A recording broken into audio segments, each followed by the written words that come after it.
अच्छा जी, अब हम इसके फॉरवर्ड किनेमैटिक्स निकालना शुरू करते हैं। फॉरवर्ड किनेमैटिक्स लिखना शुरू करते हैं। तो फॉरवर्ड किनेमैटिक्स हमें बेसिकली एक ट्रांसफॉर्मेशन देते हैं from the base to the end effector, और उसको हम लिख सकते हैं in the form of matrix multiplication. तो सबसे पहली चीज़ is rotation by an angle Q1, और ये रोटेशन है अराउंड लोकल Z एक्सेस। तो C1 minus S1 zero, S1 C1 zero, zero zero 1, ये वाला पार्ट तो रोटेशन मैट्रिक्स का आ गया। ठीक है, और ये हमने 4x4 होमोजीनियस मैट्रिक्स लिखा है। इसके अंदर ट्रांसलेशन पार्ट ज़ीरो है, एक्स के अंदर कोई ट्रांसलेशन नहीं, वाई के अंदर कोई ट्रांसलेशन नहीं, और जी के अंदर भी कोई ट्रांसलेशन नहीं। तो ये हमारे पास Q1 हो गया। उसके बाद Q2 हमारे पास एक रोटेशन है -90 डिग्रीज़ की।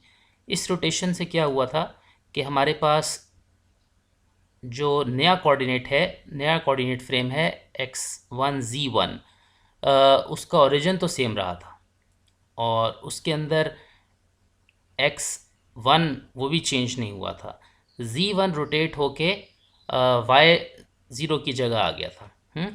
तो हम लोग एक तरीका तो ये है कि हम इसी तरह पूरी रोटेशन मैट्रिक्स लिखें for the local x axis, उस तरह हम निकालें। दूसरा एक आसान तरीका, एक शॉर्टकट तरीका है, वो ये है कि हमें ये बात पता है कि हमारे पास ये जो मैट्रिक्स होगा, इसके अंदर ये वाला पार्ट रोटेशन का है, और इसके अंदर जो पहली रो बनेगी वो मेरे पास जो नया मेरा कोऑर्डिनेट फ्रेम है उसका एक्स एक्सिस का यूनिट वेक्टर होगा। सेकंड कॉलम जो होगा वो वाई एक्सिस, नए वाई एक्सिस का यूनिट वेक्टर होगा, और तीसरा कॉलम जो होगा वो मेरे पास नए जी एक्सिस का यूनिट वेक्टर होगा। ठीक है, तो अगर हम इसको इस तरह से कंसिडर करें और लिखना शुरू करें, तो मेरे पास चूंकि एक्स एक्सिस की वैल्यू चेंज नहीं हो रही, तो इसलिए यहाँ पे 1 0 0 लिख सकता हूँ। ठीक है, उसके बाद मेरे पास जो वाई एक्सिस है नया, ठीक है, वो मेरे पास नेगेटिव जी की डायरेक्शन में चला गया है। वो मैंने ड्रॉ नहीं किया, लेकिन वो यहाँ पे नेगेटिव जी की डायरेक्शन में चला गया है। तो मैं इसको लिख सकता हूँ 0 0 -1। इसी तरह मेरे पास जो z एक्सिस है z1, वो ओल्ड y1 के डायरेक्शन में हो गया है। ठीक है, तो इसलिए पॉजिटिव y की डायरेक्शन में हो गया है, y0 की डायरेक्शन में। इसलिए मैं इसको लिख सकता हूँ 0 1, यहाँ पे y आता है, और उसके बाद 0।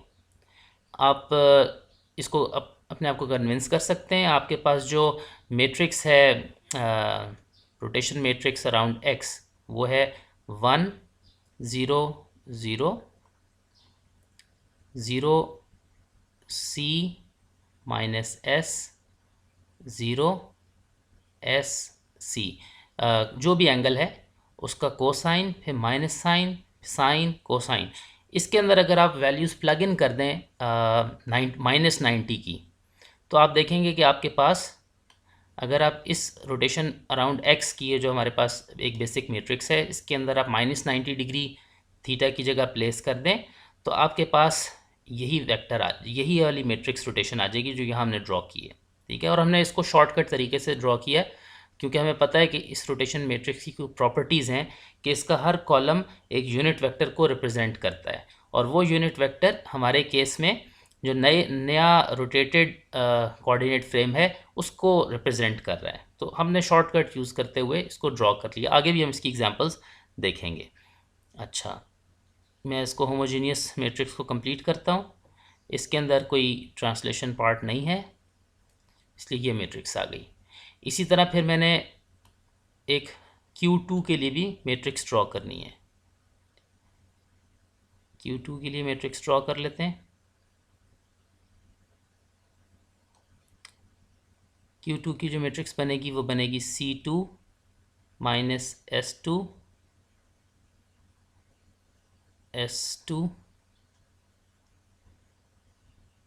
C2 0 0 1 0 0 0 0 0 1 0 0 0। ये आपके पास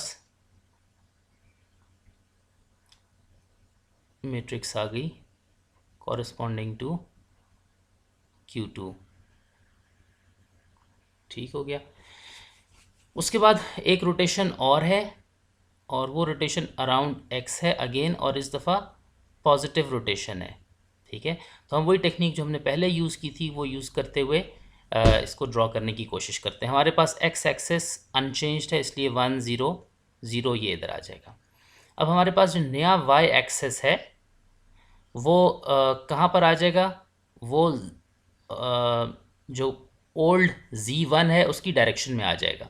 ठीक है, तो इसलिए हम इसको लिखेंगे 0 0 1। पॉजिटिव Z1 की डायरेक्शन में आ रहा है, इसलिए माइनस इसके साथ नहीं आया। और जो हमारे पास Z एक्सेस है वो ओल्ड Y एक्सेस की तरफ आ गया है, माइनस वाई की तरफ। ठीक है, माइनस वाई की तरफ आ गया, इसलिए कि ओल्ड वाई जो था वो नीचे पॉइंट कर रहा था, और जब ये वापस रोटेट करेगा,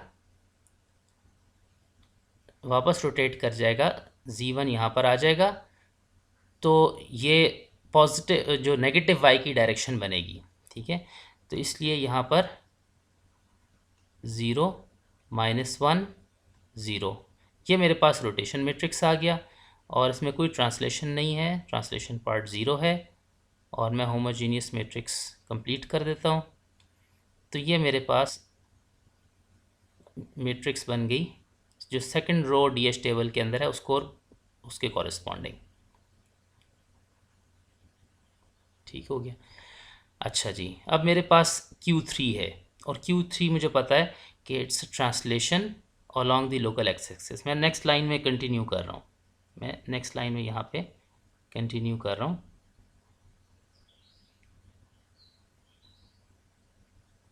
इस मैट्रिक्स की ख़ास बात यह है कि इसके अंदर जो रोटेशन पार्ट है वो आइडेंटिटी है, तो मैं यहाँ पे लिख सकता हूँ कि इसका जो रोटेशन पार्ट है that is just an identity matrix, 3x3 की आइडेंटिटी मैट्रिक्स होगी। और जो मेरे पास ट्रांसलेशन है वो अलॉन्ग द Z एक्सिस है, तो मैं लिख सकता हूँ 0 0 Q3, और मैं यहाँ पे लिखूँगा 3 ज़ीरोज़ आ जाएंगे और यहाँ पे 1 आ जाएगा। ये मेरे पास मेरी होमोजीनियस मैट्रिक्स कंप्लीट हो गई कॉरस्पॉन्डिंग टू Q3। और इसके बाद अल्फ़ा कॉलम के अंदर कोई रोटेशन नहीं है एक्सक्यूज मी। और उसके बाद एक रोटेशन है Q4 की, ये यहाँ पे लिख लेते हैं।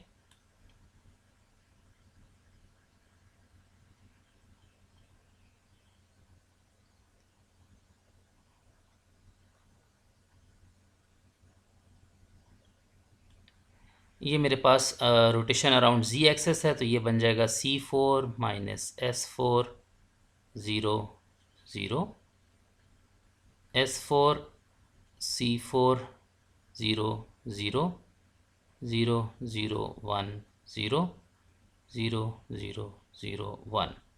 ठीक है, अगेन ये वाला जो पोर्शन है एक रोटेशन मैट्रिक्स और एक ट्रांसलेशन वेक्टर, ये हमारे पास आखिरी ट्रांसफॉर्मेशन मैट्रिक्स आ गई कॉरस्पॉन्डिंग टू Q4। इसके बाद की सारी वैल्यूज़ डीएच टेबल में 0 हैं, इसलिए उनको लिखने की ज़रूरत नहीं है। ठीक है, तो अगर मैं इन सारी मैट्रिसेस को मल्टीप्लाई करूं तो मेरे पास एक बहुत बड़ी सी मैट्रिक्स बनेगी। ठीक है, वो मैं सारा सोल्यूशन यहाँ पे नहीं कर रहा, आप लोग चाहें तो उसको ख़ुद सॉल्व कर सकते हैं, चाहें तो मैटलैब के ज़रिए से सॉल्व कर सकते हैं। मैंने इसको मैटलैब के ज़रिए से सॉल्व करके देखा था, और हाथ से भी हो जाती है, कोई बहुत मुश्किल नहीं है। लेकिन ये इसका जो रोटेशन पार्ट है वो काफ़ी लंबा चौड़ा बन जाता है, तो सारे को लिखने की ज़रूरत नहीं है। जो इसलिए कि हमारी जो नेक्स्ट टास्क है, हमारा नेक्स्ट टास्क वो ये कि हमने इस रोटेशन इस फॉरवर्ड किनेमैटिक्स को देखते हुए हमने इसका इन्वर्स किनेमैटिक्स कंप्यूट करना है। तो इन्वर्स किनेमैटिक्स हमने सिर्फ पोजीशन के लिए करना है, तो इसलिए जो रोटेशन पार्ट होगा उसमें हम कोई बहुत ज़्यादा इंटरेस्टेड नहीं है। वो जो भी वैल्यू आ रही है उसमें हम इंटरेस्टेड नहीं है, इसलिए मैंने उसको सिर्फ एक कैपिटल आर से रिप्रेजेंट कर दिया। ठीक है, ये वाला पार्ट जब हम इसको सॉल्व करते हैं तो ये वाला पार्ट हमारे पास आ जाता है C1 S2 Q3 S1 S2 Q3 और उसके बाद C2 Q3। ठीक हो गया। इसमें कुछ चीज़ें देखने की हैं। इसमें एक चीज़ तो देखने की है कि इसमें कहीं पे Q4 नज़र नहीं आ रहा। ठीक है, हमारे पास एक रोटेशन Q4 भी है, लेकिन इस ट्रांसलेशन वेक्टर में जो हमारे पास फाइनल ट्रांसफॉर्मेशन आई है इसके अंदर जो ट्रांसलेशन पार्ट है इसके अंदर Q4 नहीं है। ठीक है, Q4 क्यों नहीं है? इसलिए कि Q4 हमारे पास एक रोटेशन है एट द एंड इफेक्टर। उसकी जो भी वैल्यू होगी उसकी पोजीशन पे उसका कोई इफेक्ट नहीं होगा। पोजीशन इफेक्ट हो रही है Q1 Q2 और Q3 जो एक प्रिज्मेटिक जॉइंट है, इन तीन के कॉम्बिनेशन से मेरी पोजीशन इफेक्ट हो रही है। और ट्रांसलेशन मेरी इस रोबोट की ट्रांसलेशन Q3 से इफेक्ट हो रही है। और Q4 जो है वो चूँकि एक रेवोल्यूट जॉइंट है और एंड इफेक्टर पर है, इसलिए इसकी कोई कंट्रीब्यूशन एंड इफेक्टर की पोजीशन में नहीं है। ठीक है, तो इसलिए इसकी ये जो पोजीशन डिफाइन करने वाली तीन वैल्यूज़ हैं, x के कॉरस्पॉन्डिंग, y के कॉरस्पॉन्डिंग, z के कॉरस्पॉन्डिंग, इन तीनों की एक्सप्रेशंस में मुझे कहीं पे Q4 नज़र नहीं आ रहा। ठीक है, अच्छा, तो अब यहाँ तक हमने फॉरवर्ड किनेमैटिक्स निकाल लिए और अब हम इंटरेस्टेड हैं इसके पोजीशन ओनली इन्वर्स किनेमैटिक्स निकालने में। ठीक है, तो उसमें भी आपने एक्सरसाइज हमने देखी हुई है कि हम क्या करेंगे। सबसे पहले हम ये जो तीन वैल्यूज़ हमारे पास आ रही हैं इनको x y z के बराबर करेंगे, इक्वेट करेंगे और उसके बाद उन इक्वेशंस को फिर सॉल्व करने की कोशिश करेंगे।